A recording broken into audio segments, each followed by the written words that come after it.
So let's see the question. The figure shows a network of resistors and a battery. If a 1 ampere current flows through the branch CF, then answer the following question. The EMF E of the battery is, here we have given a diagram with 4 options. Now to answer this question, first we will discuss here the key concept, and here the key concept will be series and parallel combination of resistance, which is given as R equivalent equals R1 plus R2 plus R3 and so on. And parallel जो combination होता है resistances का, it is given as 1 upon R equivalent equals 1 upon R1 plus 1 upon R2 plus 1 upon R3 and so on. Second हम यहाँ पे use करेंगे Kirchhoff voltage law का, which state कि किसी भी क्लोज सर्किट में हमारे पास जो EMF का सम होता है that is always equal to the voltage drop across the resistance used in that particular circuit. Now यहाँ पे अकॉर्डिंग टू द क्वेश्चन हमारे पास एक डायग्राम गिवन है जिसमें हमें बैटरी का EMF E फाइंड आउट करना है, और यहाँ पे जो C और F हमारे पास टर्मिनल दे रखे हैं उसमें 1 एम्पियर की करंट फ्लो कर रही है. तो सबसे पहले हम यहाँ पे जो 1 एम्पियर और 1 एम्पियर जो ये लास्ट के रेजिस्टेंस है इसका इक्विवेलेंट अगर यहाँ पे निकालें, तो अगर हम देखें सपोज यहाँ से हमारे पास जो करंट आ रही है वो I1 है, तो 1 एम्पियर करंट यहाँ जाएगी और यहाँ पे करंट जाएगी I1 माइनस 1 के बराबर. तो दोनों में सेम करंट जाएगी और दोनों का एक टर्मिनल यहाँ पे कॉमन है, जिस वजह से ये सीरीज में कंसिडर किए जाएंगे. तो हमारे पास जो R डैश की वैल्यू आएगी that will be 1 ohm plus 1 ohm, it will be 2 ohm. तो जो सर्किट है कुछ इस तरीके का हमें दिखेगा. ये आ गया E, this one is 2 ohm, this one is 6 ohm, और ये हमारे पास आ गया यहाँ पे अगेन 2 ओम, और ये आ गया हमारे पास यहाँ पे 2 ओम एंड यहाँ पे पैरेलल में 2 ओम. नाउ यहाँ पे हमारे पास जो CF ब्रांच है इसमें 1 एम्पियर की करंट फ्लो कर रही है, तो जो इसके अक्रॉस वोल्टेज ड्रॉप होगा that will be I into R, जिसको हम यहाँ पे लिख सकते हैं current 1 into 2 ohm that will be 2 volt. और यहाँ पे क्योंकि CF और हमारे पास जो ये DE ब्रांच है एक दूसरे के पैरेलल है, तो हम यहाँ से कह सकते हैं कि यहाँ पे हमारे पास जो पोटेंशियल का ड्रॉप होगा वो दोनों के अक्रॉस सेम आएगा.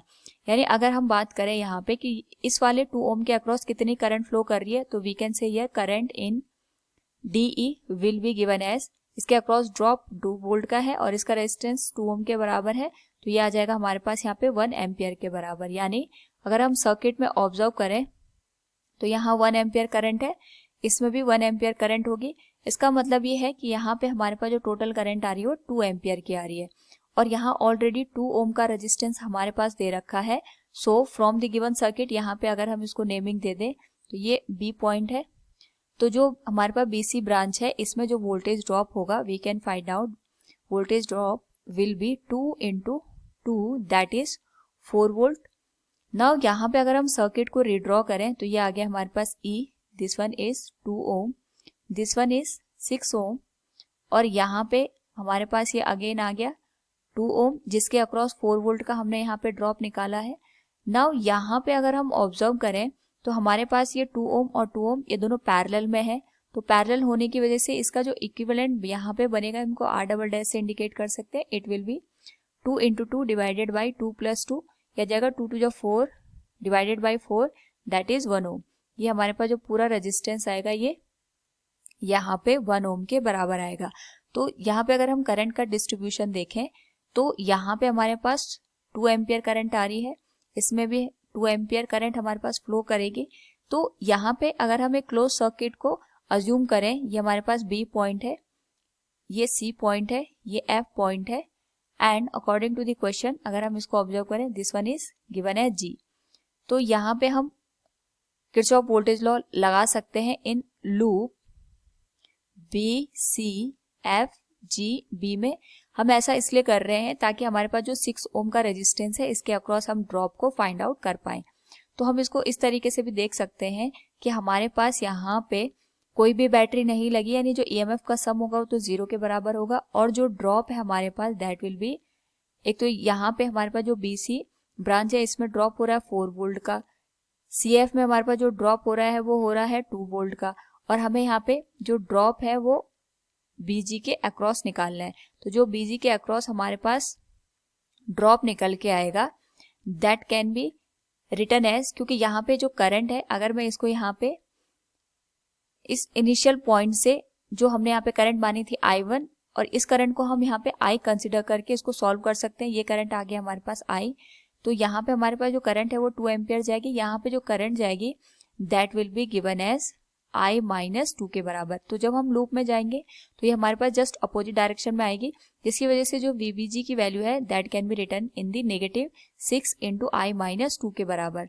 So from here it will B 0 equals 6 plus ये आ जाएगा -6I, माइनस माइनस का ये प्लस हो जाएगा। सो 12 + 6 18, और ये आ जाएगा 6I = 18, that is I = 3 ampere. यानी हमारे पास जो पूरा सर्किट है इसमें जो इनिशियल करंट फ्लो कर रही है वो 3 एम्पियर की कर रही है। तो इसके रिगार्डिंग हम यहाँ पे EMF की वैल्यू कैलकुलेट कर सकते हैं। हम यहाँ पे जो हमारे पास स्टार्टिंग का पॉइंट है इट इज A, और यहाँ पे जो हमारे पास ये वाला टर्मिनल है ये H के बराबर दे रखा है। अब हम इसमें यहाँ पे लूप लगा करके इसको सॉल्व करेंगे। So we can write here loop A B G H। A में हमारे पास जो बैटरी का पॉजिटिव टर्मिनल है इसके अक्रॉस हम यहाँ पे मूव करेंगे, यानी हम क्लॉकवाइज डायरेक्शन में मूव करें तो जो बैटरी का नेगेटिव टर्मिनल है वो सबसे पहले यहाँ पे इंट्रोड्यूस होगा, that will be given as E। और हमारे पास यहाँ पे जो 2 ओम का रेजिस्टेंस है AB के अक्रॉस वहां पे ड्रॉप होगा, and this drop will be given as 3 × 2 के बराबर। 6 ओम के अक्रॉस हमारे पास जो ड्रॉप होगा अगर हम इसकी बात करें it will be given as +6 × यहाँ पे जो करंट फ्लो कर रही है हमारे पास दैट इज I - 2, यानी हम इसको सीधे 3 - 2 के बराबर लिख सकते हैं। ये आ जाएगा 3 × 2 = 6 प्लस 6 × 3 - 2, ये आ जाएगा 6 के बराबर। तो जो हमारे पास यहाँ पे EMF की वैल्यू होगी बैटरी की that will be 12 volt. So from the given question we can say here the EMF E of the battery is 12 volt. Option D is the right answer. Hope all you understood it. Thank you and best of luck.